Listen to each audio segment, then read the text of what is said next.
ард түмнийхээ итгэлээр одоо эрхийг хэрэгжүүлнэ гэсэн хүмүүс бол ерөөсөө бүх юмыг зөөрүүлж хүчрхүүдүүлээд тэгээд гадныханд бол ерөөсөө бүх юмыг оруулж ирэх нээлттэй үе таалга нээгт өгч байгаа.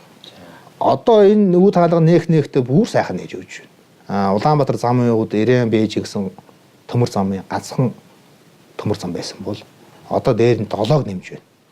Өөрөөр та нар нэг хаалга битгий ороо. Тэгээд нэг хаалгыг ядаж чи хараа сууж иж болдог да тийм үү. Гэт одоо 8 хаалга яаж харах уу? Тэгэхээр өнөөдөр бид нарийн цариг ороод ирэх юм бол тэр зам бол мухар байх юм. Мухар гэдэг нь уурхаа руу ачлаа. Уурхаа руу нарийн цариг орлоо. Уурхаагаас баялагийг ачаад явлаа. Тэнд боловсрол хүрдэр гэдэг юм ойлголт байхгүй. Ерөнхийдөө бол 7 юм уу 8 газраар ийм мухар нарийн цариг төлөвлөсөн байдаг. Энэ бол цэвэр бизнес, эдийн засаг, энэ бол цэвэр одоо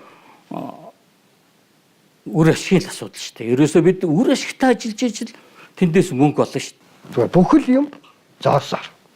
Өнөөдөр л болж байвал маргааш хамаагүй гэсэн байдалтайгаар эх орны тэр хувь заяагийн асуудлыг шийдэх гэдэг нэг харамсалтай байна.